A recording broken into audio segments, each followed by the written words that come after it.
लोकसभा चुनाव की तारीख भले ही अभी तक घोषित नहीं हुई है, लेकिन वरिष्ठ नेताओं का आजमगढ़ में दौरा शुरू हो गया है। इसी क्रम में आजमगढ़ में 10 मार्च को प्रधानमंत्री नरेंद्र मोदी का मंदूरी हवाई अड्डे के समीप आगमन होना है।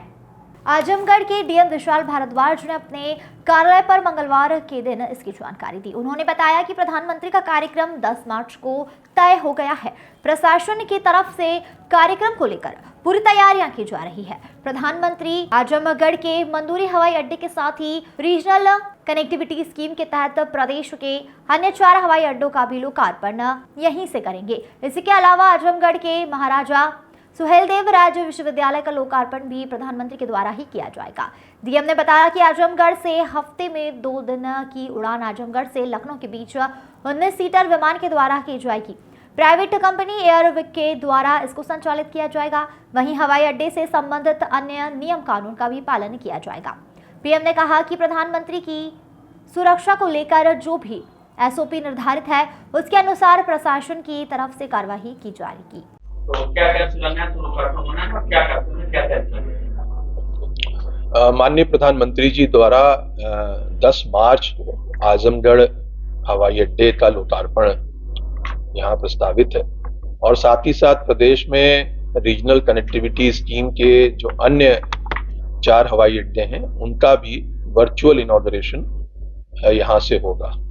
उसी के साथ साथ महाराजा सुहेलदेव राज्य विश्वविद्यालय का भी लोकार्पण प्रधानमंत्री जी द्वारा किया जाएगा।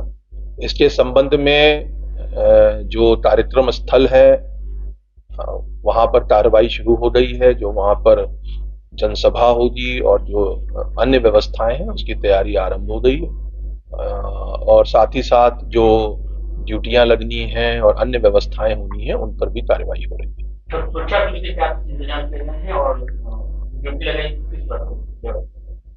अभी तो उस पे कार्रवाई चल रही है। माननीय प्रधानमंत्री जी के सुरक्षा के संबंध में जो एसओपी हैं, ब्लू बुक में जो भी निर्देश दिए गए हैं उसके अनुसार कार्रवाई की जा रही है।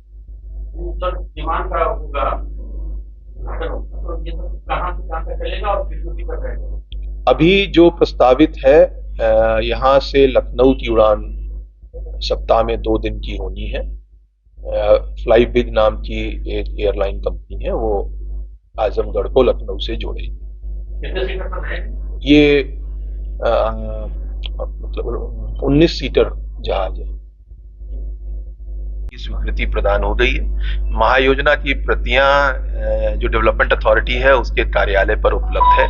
जन सामान्य उसका अवलोकन कर सकते हैं।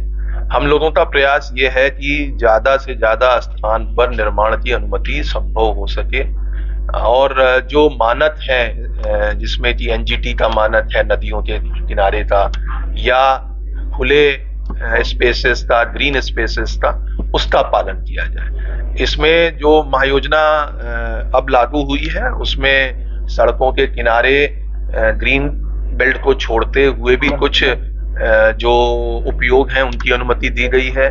साथ में बाजार स्ट्रीट का कॉन्सेप्ट लाया गया है जहां लोग छोटी दुकान के साथ साथ ऊपर अपनी रिहायशी जो मकान है वो भी बना सकते हैं। तो मूल रूप से जो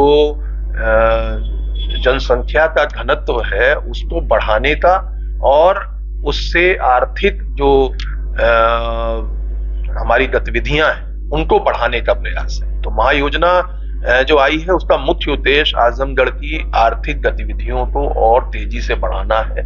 उद्योग, ओडीओपी, अन्य जो हमारे बिजनेस हैं उनके लिए भी आवश्यकता अनुसार स्थान चिन्हित किए गए हैं।